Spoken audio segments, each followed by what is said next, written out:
Saya Farin Pritimandasari, NIM R02170043. Halo, perkenalkan saya Syafirasya Ayu Asmardayanti, NIM R02171101. Rafidah Aziz, NIM R02170083. Halo, perkenalkan nama saya Septiana Destuti, NIM R02170097. Di tengah merebaknya virus corona, sejumlah rumah sakit justru mengeluhkan kurangnya stok masker dan alat pelindung diri atau APD. Mereka mengeluhkan tidak adanya perhatian bagi tenaga medis dari pihak rumah sakit selama merawat pasien corona. Sulitnya mencari APD serta melonjaknya harga satuan menjadi penghambat PMI untuk melaksanakan kegiatan penyemprotan disinfektan. Kepala PSLB 3 KLHK Rosa Vivin Ratnawati menyatakan limbah medis dari fasilitas pelayanan kesehatan, terutama rumah sakit yang khusus menangani COVID-19, bersifat infeksius atau termasuk dalam kategori bahan beracun dan berbahaya. Seluruh dunia saat ini sedang berupaya untuk menangani wabah coronavirus disease atau COVID-19, termasuk di negara kita Indonesia. Beberapa upaya pencegahan dalam penularan COVID-19 terus dimarakkan. Namun, terdapat hal lain yang perlu menjadi sorotan kita bersama, yaitu terkait perlindungan diri kepada para tenaga kesehatan yang turun tangan langsung dalam menangani kasus tersebut. Melihat kondisi yang seperti ini, tentu saja kebutuhan alat pelindung diri di seluruh dunia tengah naik secara signifikan. Terlebih pada negara-negara yang memiliki kasus COVID-19 dengan statistik yang tinggi. Sedangkan alat pelindung diri sendiri merupakan salah satu tindakan pengendalian dalam upaya pencegahan penyebaran virus yang dapat dilakukan para tenaga medis saat berhadapan langsung dengan pasien COVID-19. Alat pelindung diri tersebut meliputi masker, pelindung mata, pelindung wajah, jubah medis, sarung tangan medis, penutup kepala, dan sepatu pelindung. Dengan keterbatasan persediaan alat pelindung diri secara global, maka diperlukan strategi-strategi untuk memfasilitasi ketersediaan alat pelindung diri yang optimal guna memberi perlindungan kepada para tenaga kesehatan garis terdepan.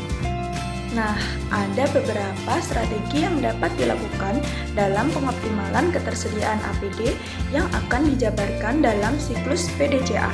Yang pertama yaitu plan optimalisasi ketersediaan APD. Keselamatan pasien dan tenaga medis adalah kunci penting bagi setiap fasilitas kesehatan. Pemakaian APD merupakan salah satu upaya untuk menciptakan keselamatan dan kesehatan kerja di tempat kerja. Petugas kesehatan sangat beresiko tertular penyakit infeksi dalam melaksanakan tugasnya, terutama COVID-19. Membuat kebijakan terkait dengan penggunaan APD di tengah pandemi COVID-19 secara rasional dan efektif sangat diperlukan oleh tenaga medis. Dengan adanya kebijakan tersebut, maka dapat mengoptimalkan penggunaan APD yang tersedia. Selanjutnya, dengan cara meminimalisasi kebutuhan APD. Beberapa hal yang dapat digunakan dalam meminimalisasi penggunaan dan kebutuhan APD, namun tetap memastikan bahwa perlindungan bagi tenaga kesehatan dan orang lain dari pajanan COVID-19 tetap tidak berkurang dalam memberikan pelayanan kesehatan. Dengan cara melaksanakan pelayanan medis jarak jauh atau telemedicine dan saluran siaga atau hotline, jika memungkinkan untuk melakukan penilaian dini kasus-kasus suspek COVID-19 sehingga mengurangi keperluan untuk mengunjungi fasilitas pelayanan kesehatan untuk diperiksa. Kemudian penggunaan pembatas fisik untuk mengurangi pajanan COVID-19 seperti jendela kaca atau plastik. Pendekatan ini dapat diterapkan di area-area fasilitas pelayanan kesehatan yang pertama dimasuki oleh pasien, seperti area triase dan screening, bagian pendaftaran di instalasi gawat darurat, atau di jendela apotek di mana pengambilan obat dilakukan. Kemudian merubah sementara prosedur dan perawatan inap selektif yang tidak mendesak, mengurangi frekuensi kunjungan pasien kronis, melaksanakan pelayanan medis jarak jauh, dan konsultasi telepon jika memungkinkan, sehingga tenaga kesehatan dan APD dapat dialokasikan untuk unit-unit yang merawat pasien COVID-19. Kemudian pembatasan jumlah tenaga kesehatan yang masuk ke ruang pasien COVID-19 jika tenaga kesehatan yang tidak terlibat dalam memberikan perawatan langsung. Pengelolaan APD sebaiknya dikoordinasikan melalui mekanisme-mekanisme pengelolaan rantai pasokan APD, seperti perkiraan penggunaan APD berdasarkan model kuantifikasi rasional guna memastikan rasionalisasi persediaan yang diminta. Pemantauan dan pengendalian permintaan APD dari negara-negara dan pihak-pihak penanggap dengan jumlah anggota yang besar. Selanjutnya ada promosi pendekatan pengelolaan permintaan yang terpusat guna menghindari duplikasi persediaan dan dipastikannya kepatuhan yang ketat pada aturan-aturan pengelolaan persediaan esensial untuk membatasi pembuangan, kelebihan persediaan, dan kurangnya persediaan. Lalu ada pemantauan distribusi APD secara keseluruhan, dan di dalamnya juga ada pemantauan dan pengendalian distribusi APD dari gudang fasilitas medis. Nah, di sini saya akan menjelaskan mengenai action dalam pengoptimalan ketersediaan APD, di mana action dapat dilakukan dengan penggunaan APD dengan tepat. Penggunaan APD secara berlebihan atau penyalahgunaan APD itu akan semakin berdampak pada kurangnya persediaan yang ada. Adapun beberapa rekomendasi dalam penggunaan APD secara rasional dapat dilakukan dengan cara yang pertama, tenaga kesehatan yang terlibat dalam perawatan pasien secara langsung harus menggunakan APD sesuai indikasi yang ditetapkan sesuai standar. Lalu, yang kedua, jenis APD yang digunakan saat merawat pasien COVID-19 harus disesuaikan dengan situasi dan kondisi yang ada, jenis tenaga kerja, dan kegiatannya. Contohnya, seperti tenaga kesehatan yang melakukan perawatan langsung kepada pasien COVID-19 di ruang perawatan, maka wajib menggunakan APD sesuai standar dan prosedur yang berlaku, seperti masker, jubah, sarung tangan, pelindung mata, dan untuk tetap selalu menjaga kebersihan tangan. Lalu, yang ketiga, khusus untuk prosedur-prosedur yang menghasilkan aerosol dan perawatan-perawatan dukungan seperti intubasi trakea, resusitasi jantung paru, bronkoskopi, dan lain sebagainya, satu tenaga kesehatan harus menggunakan respirator, pelindung mata, sarung tangan, dan jubah. Penggunaan apron ketika jubah tidak kedap cairan. Lalu, yang keempat, bagi masyarakat umum, orang-orang yang mengalami gejala yang menunjukkan COVID-19 atau yang merawat pasien COVID-19 di rumah, maka harus mendapatkan masker medis dan instruksi penggunaannya. Selain permasalahan mengenai keterbatasan APD yang digunakan sebagai perlindungan bagi para tenaga kesehatan pada depan, terdapat satu aspek penting lain yang tidak boleh dilupakan dalam penanganan wabah COVID-19 ini. Yang tak lain adalah penanganan limbah medis dengan karakter infeksius. Limbah ini dihasilkan dari pasien dan petugas medis yang terpapar dengan virus tersebut saat sedang menangani pasien. Penanganan limbah infeksius ini menjadi penting karena dikhawatirkan limbah ini bisa menjadi salah satu media penyebaran virus yang apabila tidak ditangani dengan baik.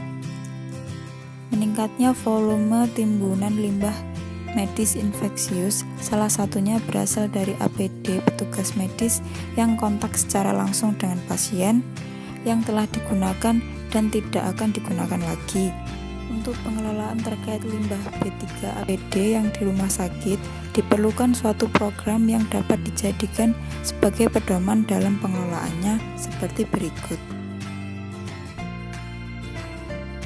Nah, terkait dengan program pengelolaan limbah B3 APD yang ada di rumah sakit, maka plan ataupun perencanaan yang dapat dilakukan yaitu dengan perlu adanya kebijakan mengenai pengelolaan limbah medis infeksius yang ada di rumah sakit. Berdasarkan fasilitas pelayanan kesehatan darurat COVID-19, di dalamnya sudah termuat prosedur-prosedur mengenai pengelolaan limbah medis infeksius, di mana prosedur-prosedur tersebut mengacu kepada Surat Men LHK nomor Surat 167 per Men LHK per PSLD 3 per PLB.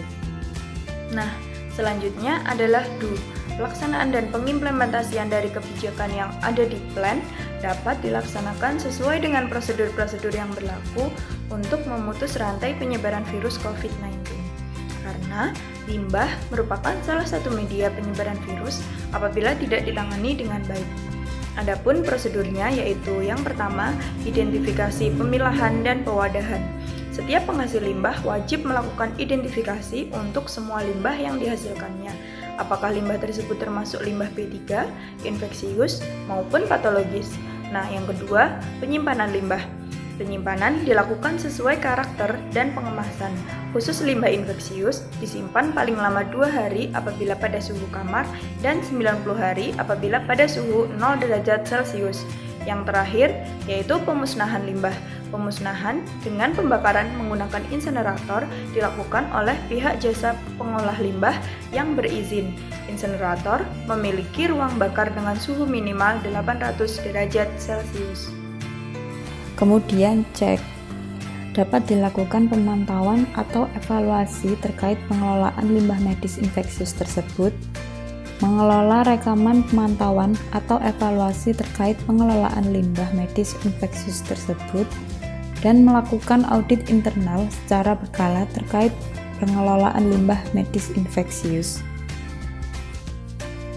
Dan yang terakhir, pada bagian action, yaitu dapat dilakukan dengan menindaklanjuti hasil pengelolaan limbah medis infeksius, apakah selama proses pengelolaan limbah tersebut masih perlu ada yang disempurnakan atau tidak berdasarkan hasil pemantauan dan evaluasinya.